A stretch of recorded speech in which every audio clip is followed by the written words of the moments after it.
So this time around, I actually decided to ask Spirit if there was another reading, another message that Spirit intended to give besides the initial one, because I tried to not deliver messages that are repetitive, and I feel that sometimes it takes energy a good amount of time to play out, but I understand that we need some encouragement sometimes, and that we reach new levels of understanding even in between breakthroughs. So I thought, okay, is there another message I could or should share instead? So when I pulled the first card, it was the King of Wands. We all know that the last message began with the Queen of Wands. So I immediately got the understanding that these are related messages and that I will be putting out both. Before I continue, though, I actually want to emphasize something in this reading that I mentioned in the other one, but want to really emphasize, which is that Hierophant energy. The reason I speak on it as though it were about internal belief systems is because those internal belief systems sometimes make us feel, when they match the environment that we're in, we feel connected to those environments. And so if the environment has a negative belief system, but we don't match it within, we will feel capable of detaching and moving on with great neutrality as well, without even judgment. But when we have those energies within us, depending on whether we recognize them or not, we might experience judgment, we might experience attachment, we might experience anxiety and all sorts of things. Or anxiety you might experience either way. But anyway, I say all that to say that the Hierophant energy definitely represents an external circumstance, an external situation that is creating sadness, but that you are also recognizing the ties you have with that circumstance and just experiencing the feelings that come from those bonds and soul ties. So let's get into this reading, which starts with the King of Wands. King of Wands, underneath the deck, we have the Ace of Cups, the Wheel, Two of Wands, the Two of Swords. Wow, okay. I'm getting the energy of someone who is very action-oriented and is feeling very oriented towards taking action. And from a place of passion, but also from a place of love and emotion, with the Ace of Cups underneath the deck. Someone wants to transform the situation and move things in a different direction, but this person can't seem to decide how to move it forward. This could be an internal masculine energy of yours, or it can be an external masculine energy of yours if you are resonating as the Queen of Wands, and then vice versa. If you're resonating as the King of Wands, it could be your internal masculine, and the Queen of Wands could represent your internal feminine or external feminine to you. So boom, back. So Nine of Swords behind the Two of Swords, with the Four of Swords and the Five of Swords. So this person, right, is being driven mainly by passion, energy, action, with the wands, the big wand energy, Wheel of Fortune, big Sagittarius energy, and then Ace of Cups, emotions. This person is being driven by those things, but this person is also having trouble because they're sitting powerfully in their thoughts. Their thoughts are kind of, I guess, getting a little out of whack. The Two of Swords, Nine of Swords, Four of Swords, and the Five of Swords, which is the Nine of Swords twice, essentially indicates there's a lot of worrying, there's a lot of second guessing, there's a lot of doubting, nervousness, worrying, nervousness of the mind being experienced by this person. With the Two of Swords, there's also just an indecision.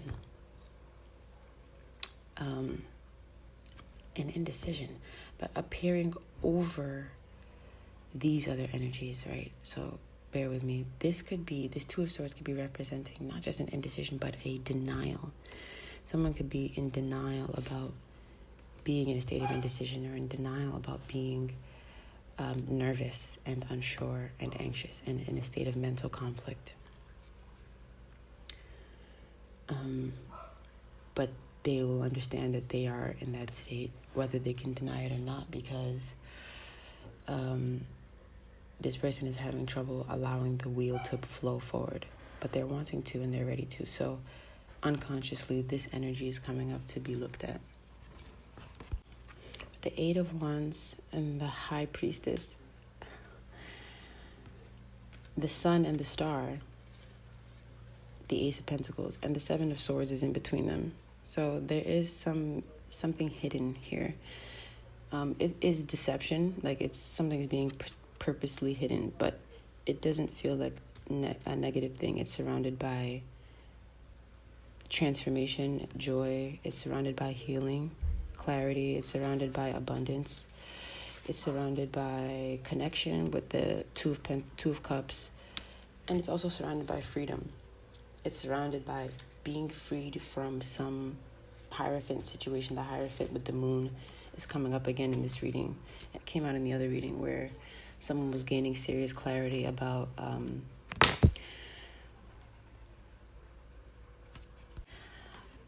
some structure that they've been holding up or a part of or living within that has been affecting them in unconscious ways and in deep emotional ways, and has been influencing their relationship without their knowledge with the moon. But this person is getting the knowledge with the King of Swords. That person in the other reading was getting the knowledge with the King of Swords.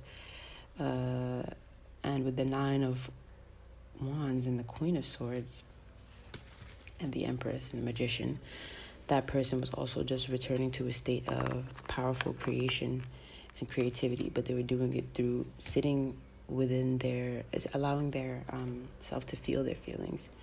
And with the Empress, also allowing themselves to just be nurtured and to rise into their higher self, to sit firmly within their higher self. I'm like trying to go fast through this reading, but I keep not doing that. So anyway, the Seven of Swords is just some plot. It looks like, I don't know, it's not a bad thing.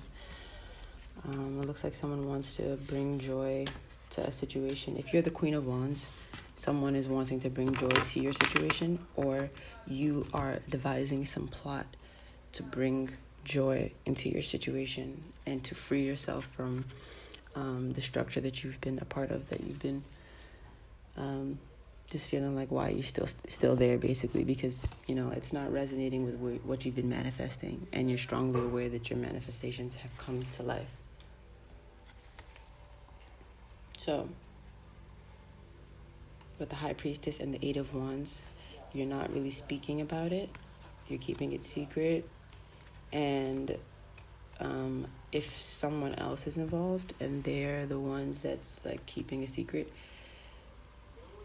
I guess either way, yeah, if someone else is involved, there's just an awareness, there's a knowing that there's a plan being made, a scheme being drawn up. Pretty interesting. But yeah, why is this person in denial about being in their mind? Oh, there's Five of Cups, Five of Wands. If this person were to acknowledge what is keeping them in a state of mental conflict, or what's making them feel anxious, nervous, doubtful, worried about the situation, then they would feel very sad. They would feel like they lost something. The Five of Cups, it would feel like they lost a Three of Cups situation. This is a situation that like Three of Cups represents friends and siblings to me as a reader. So it could be that they feel like they are just spilling a cup of, I don't know, I don't want to sit in this feeling, but this is a sadness that someone is not wanting to feel about. Okay, I'm going to sit in it. If this person were to face what is behind certain frustrations that they're experiencing, frustrations with bringing the newness into their cycle, or transforming their cycle, or moving things forward and changing their life, if they were to actually become the King of Swords to that Two of Swords energy, that is, become very clear and aware and accepting rather than being in a state of denial, this person would experience they would feel like they have no choice but to lose a relationship or to experience a loss of emotion for a relationship, basically, that has been very important to them. Say it's a friend or a sibling. Further, with the world and the Ten of Wands, it would be a massive up-leveling for this person. It would be like this person seems to carry the weight of a lot of things, carry the weight of a lot, essentially, and usually be okay doing so. Because this person is in denial of how much weight they're carrying and whose weight they're carrying. And if this person gained that clarity, they would have to acknowledge that Spirit is asking them to release those burdens. Which, okay, they don't see them as burdens at this point. But it is heavy energy. And so they would recognize it as Spirit asking them to release a heavy energy and to ascend. This is not just a transformation out of that or a lightning. It's a transformation, and it is a lightning, and it is because it is an ascension. Anywho, even in that state of denying that heavy energy has been, unbeknownst to this person, making it difficult for things to move forward in some other positive situation in their life, or for them to literally ascend in life. This person is still planning, great things and positive things, and planning to bring themselves or to receive a level of abundance, essentially. But the main message on this part of the reading is just that no matter how things look at this time, where no matter how much someone doesn't want to acknowledge something,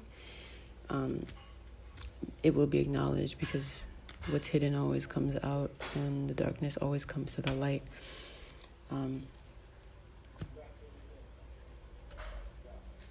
And some people are very dastardly, and some people are very deadly, and are willing to do a lot of things to make those things not come out to the light, because things always come to the light. But being willing to accept the illumination and being willing to allow oneself to be enlightened is a personal trait, and it's an individual trait. Each person gets to choose that. I'm not seeing any heavily toxic energy on this person, and so I'm not seeing any resistance towards receiving that illumination. I'm just seeing that it hasn't come in yet, and there is a certain denial. The only resistance is a denial, but it's not a strong enough resistance to actually block the spiritual energy that is sweeping through this person's life. Temperance and the Ace of Wands.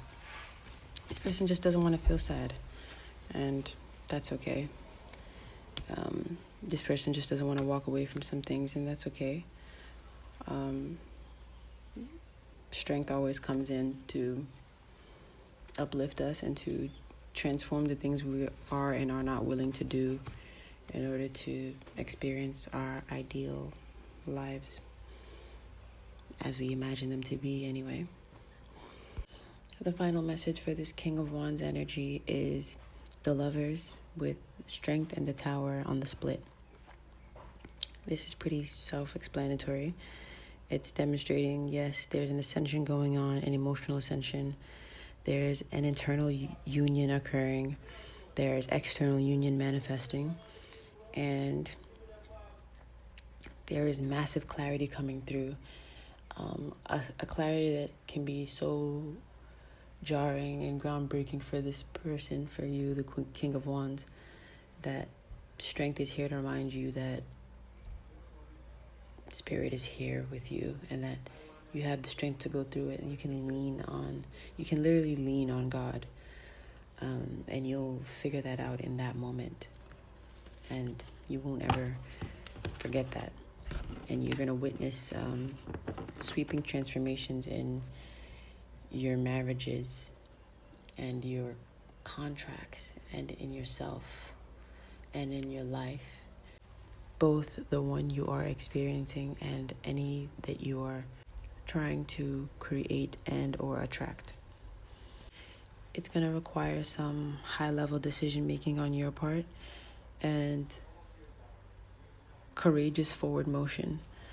With Judgment, the Chariot, the Three of Wands, the Sun, you already know what you want. You already know what feels best to you. You just need the clarity, the lightning to strike to break the chains of your wheel and allow the carriage to move forward. Wow, I got an image of just a nighttime carriage, a nighttime rider, and the wheel is bound via a metal chain to a rock somewhere, or to a tree or something. And it's a stormy night, or it's a really windy night. The storm hasn't really yet begun, and the lightning strikes. It happens to strike the chain. It breaks free. And this rider is so... He's such an emphatic rider. He's so he's experiencing so many emotions, many painful emotions, especially about, what the carriage was just chained to, essentially. But the wheel starts moving, and the rider rides bravely through the night, essentially, towards the sun. Okay, well, that has been a pretty interesting reading and a pretty interesting way for a reading to begin. So, information about scheduling a personal reading is in the description box. And as always, take care.